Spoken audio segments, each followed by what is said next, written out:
Hello guys, welcome to new blog. मैं आपका दोस्त लकी।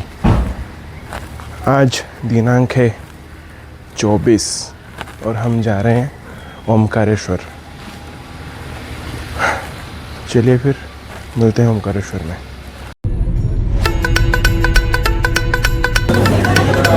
तो अभी थोड़ा सा ब्रेकफास्ट करने रुके हैं और पोहा, साबुदाना वड़ा।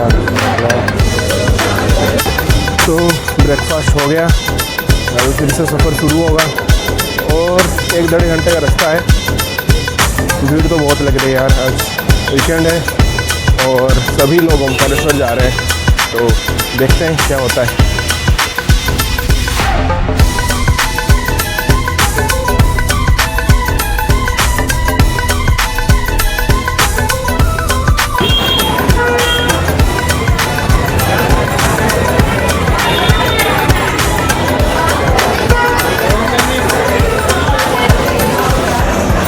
तो ऑनलाइन आप ओमकारेश्वर का टिकट करा लेना और यहाँ पे एक मंदिर का ट्रस्ट का ऑफिस है, यहाँ से आपको चेकिंग करवा के ऐसा एक टैग मिलेगा जो हाथ में बांधेंगे वो लोग और आपको जाने के लिए परमिशन दे देंगे ताकि आपकी शीघ्र दर्शन हो पाए। स्लॉट्स लिमिटेड रहते हैं, तो आप लोग 2 हफ्ते पहले से बुक करवा लेना। अभी हम सीधा ओमकारेश्वर पहले दर्शन करेंगे, फिर आते टाइम महामलेश्वर का दर्शन करेंगे। जाते टाइम आपको पैदल झूला पुल की तरफ से जाना पड़ेगा। नीचे नर्मदा नदी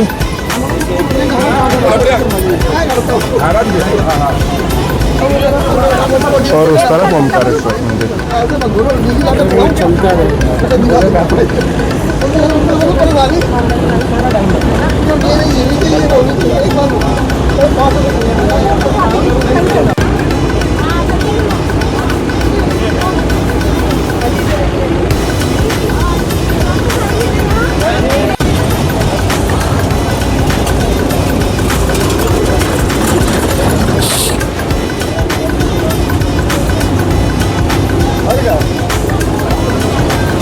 ऑफलाइन आके बिल्कुल भी मत कीजिएगा टिकट्स, क्योंकि अवेलेबल नहीं होते हैं बिल्कुल भी।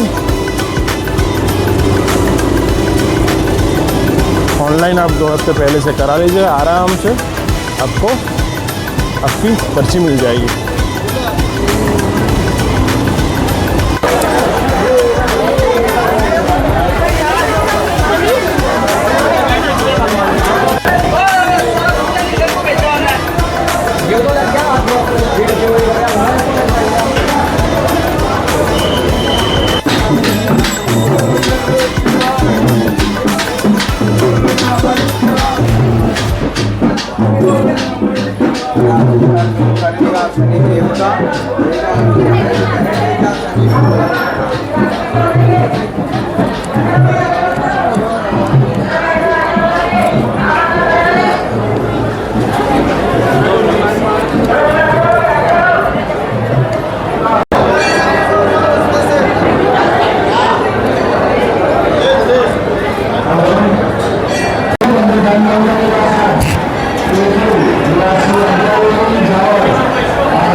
तो जैसे आपने देखा, वीआईपी टिकट लेके आओगे तो अंदर तो घुस जाओगे जल्दी से, लेकिन दर्शन वही 2-3 सेकंड का ही होगा, धक्का मार के बाहर कर देते हैं। तो पहले से वीआईपी कर लेना और आ जाना। तो ओमकारेश्वर के दर्शन करने के बाद आप जब झूला पुल से वापसी में आओगे ना, तो फिर राइट मुड़ जाओगे तो महाबलेश्वर मंदिर जाने का रास्ता दिख जाएगा। तो जैसे यहाँ पे आगे लिखा है ना, यहाँ पे दुकानें दिख जाएंगी आपको बहुत सारी, और यहाँ पे लिखेगा महाबलेश्वर मंदिर जाने का रास्ता। तो चलते हैं महाबलेश्वर मंदिर के अंदर, फिर दिखाते हैं आपको। बाकी यहाँ पे सब दुकानें वगैरह हैं, कुछ किसी को चाहिए वगैरह तो वो है, सब बाय कर सकता है।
दो घंटे बाद, 2 घंटे नहीं, 1.5 घंटे बाद दर्शन हो गए। क्योंकि यहाँ पे आपका कोई वीआईपी पास या फिर ऑनलाइन पे आप या ऑफलाइन पे कुछ नहीं कर सकते, तो आपको लाइन पे खड़े होकर दर्शन करना पड़ेगा, जो कि एक्सेप्टेबल है। बट हाँ, थोड़ा सा जल्दी आओगे तो थोड़ा कम लाइन मिलेगा आपको, तो ये आप ध्यान रखना। और जितना जल्दी हो सके तुरंत आप ओमकारेश्वर का दर्शन करके महाबलेश्वर दर्शन करने आ जाना। को नदी से निकाल के सिर्फ हम शेप देते हैं। इस पे मल्टीपल स्ट्रक्चर बना रहता है, जिसके हिसाब से शिवलिंग में तिलकधारी, जनेऊधारी, चंद्रेश्वर इनके रूप रहते हैं। इस आकृति को अर्धनारीश्वर स्वरूप बोला जाता है। ये नीलकंठेश्वर स्वरूप है, ये इनका बड़ा रूप है। जनेऊधारी भी बोला जाता है। मतलब नदी में अपने आप बनता है, पत्थर को सिर्फ नदी से निकाल के सिर्फ शेप देते हैं। स्ट्रक्चर जो भी अंदर जो भी आकृति रहता है नेचुरली रहता है। 80 रुपये का 70। ये है आपकी नर्मदा नदी।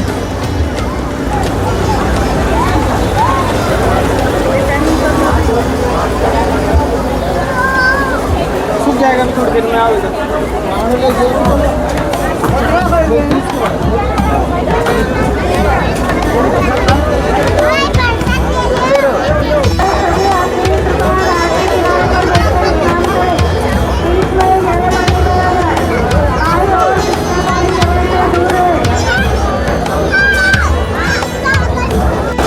आप लोग कभी भी आना है तो ये पुल के रास्ते ओमकारेश्वर मंदिर जाना, क्योंकि अगर आप घाट के तरफ से जाओगे ना बोट लेके, तो आप यहाँ पे देखो कितनी लंबी लाइन लगी है। मतलब वीआईपी दर्शन अगर टिकट है आपके पास तो पुल से जाओ, नहीं है तब भी पुल से ही जाओ, क्योंकि यहाँ से तो बहुत लंबी लाइन लगी है।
तो आपने अभी जो दर्शन किए माँ बगलामुखी का, यहाँ पे सिद्धिपीठ बोलते हैं इसको। बोल बगलामुखी मैया की, पीताम्बरा माई की। ये पांडवकालीन मंदिर है। यहाँ पर भगवान श्री कृष्ण के कहने पर युधिष्ठिर जी ने माँ बगलामुखी की आराधना करी थी, और महाभारत के युद्ध से पूर्व उन्होंने यहाँ पर भगवती की आराधना करी, अनुष्ठान करा, और तब जाकर महाभारत के युद्ध में उनको सफलता प्राप्त हुई थी, विजयश्री की प्राप्ति हुई थी। इसलिए विजयश्री की देवी इनको कहा जाता है। यहाँ पर आकर्षण, सम्मोहन, वशीकरण के कर्म संपादित होते हैं। शत्रुओं की बुद्धि का स्तंभन करती है। यहाँ भगवती 3 स्वरूप में विराजमान है। दाएं लक्ष्मी जी हैं, बाएं सरस्वती जी है, और बीच में माँ भगवती बगलामुखी विराजमान है। लक्ष्मी का कार्य है कर्म क्षेत्र में, व्यापार में, व्यवसाय में वृद्धि करती है। सरस्वती बुद्धि की दाता है, बुद्धि प्रदान करती है। बुद्धि के द्वारा मान सम्मान और पद प्रतिष्ठा को प्राप्त करते हैं। बगलामुखी का कार्य आकर्षण, सम्मोहन, वशीकरण और शत्रुओं का स्तंभन करती है। हमसे हमारे कर्म क्षेत्र में जो भी शत्रु बनते हैं, हम निरंतर प्रगति करते हैं, कहीं ना कहीं हमारे शत्रु अनायास बनते जाते हैं। तो भगवती का स्वरूप कैसा है, एक हाथ में माँ मुद्गर लिए हुए हैं, दूसरे हाथ से शत्रु की जीवा का कीलन करती है। जो भी हमारे शत्रु हैं उनकी बुद्धि का कीलन करती है, शत्रु का नाश नहीं करती है, शत्रु के अंदर जो दुर्बुद्धि है उस दुर्बुद्धि का नाश करती है भगवती। ये ब्रह्मास्त्र देवी है, 10 महाविद्या कही गई है। 10 महाविद्या में 8वीं महाविद्या, अष्टम महाविद्या बगलामुखी, ऐसी भगवती है। यहाँ जो भी भक्त आते समस्त कामना माँ सभी की मनोकामनाओं को पूर्ण करती है। और सदैव विजय श्री राजनेता यहाँ पर चुनाव के समय आते हैं, उद्योगपति लोग यहाँ पर आते हैं, विद्यार्थी आते हैं, जिनको निरंतर सफलता प्राप्त होती है। ऐसी भगवती की महिमा है। तो ये जो बन रही है, मतलब ये जो पूजा हो रही है, किसके लिए? क्रिया है। अच्छा, हाँ, जैसे अपनी मनोकामना लेकर आते हैं ना माँ के दरबार में, वो मनोकामना जैसे राजनीतिक कार्य है, व्यापार है, कोर्ट है, शादी विवाह है, नजर दोष है, आकर्षण है पुत्र प्राप्ति के लिए, उसकी मनोकामना।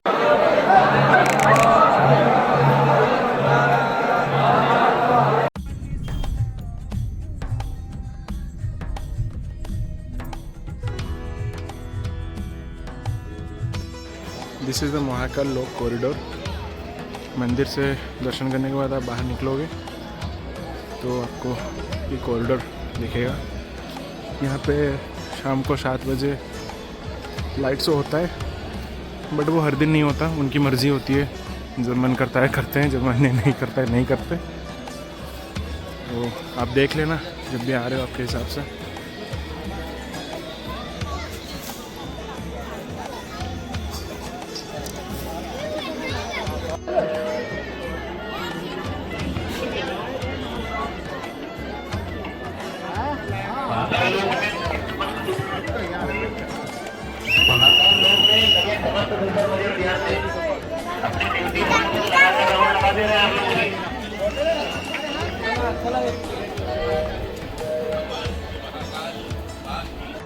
यहाँ पे कॉरिडोर पे आपको जो लड्डू प्रसाद होता है उसके काउंटर्स भी दिख जाएंगे। तो आप यहाँ पे जैसे लाइन दिख पा रही है ना आपको, तो बहुत वहाँ से भी आप, यहाँ पे 4-5 काउंटर बने हुए हैं, तो यहाँ से भी आप लड्डू प्रसाद वगैरह ले सकते हैं। जो बाहर भोग मिल रहा है ना, वो जो चीनी के दाने होते हैं वो सब, वो एक्चुअल में होते नहीं है कुछ।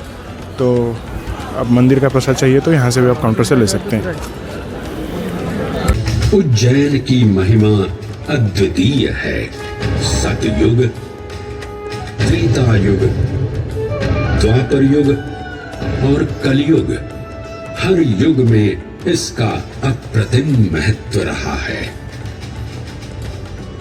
इस काल यात्रा में सबसे पहले आपको सतयुग के उस कालखंड में ले चलता हूँ जहां देव और दानव एकत्रित हैं समुद्र मंथन करने के लिए।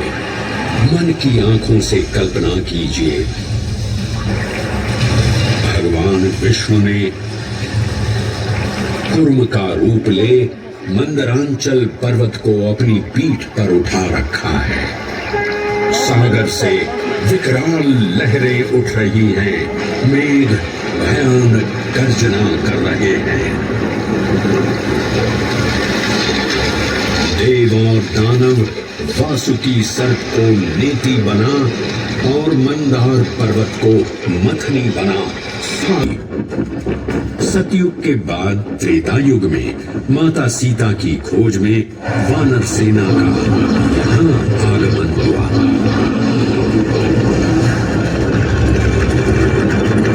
समय की इस यात्रा के माध्यम से अब प्रवेश करते हैं वाल्मीकि रामायण के किष्किंधा कांड में। जब वानर राजा सुग्रीव अपने यूथपतियों से सभी प्रमुख स्थानों पर जाने के लिए कहते हैं और उन्हें अवंती नगर यानी उज्जैन जाने का आदेश भी देते हैं।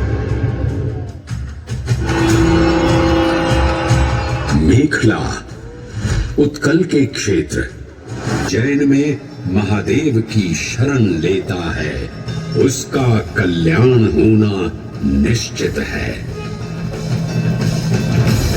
आज सुनी सबने गाथा महाकाल की, दर्शन जिनके दुर्लभ हैं, नमन करे जिन्हें काल भी, चरण में जिनके है बसा।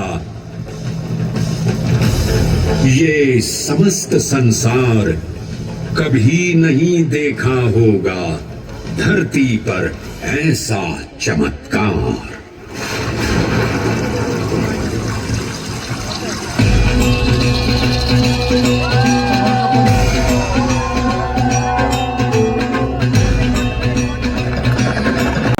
सो the trip comes to an and.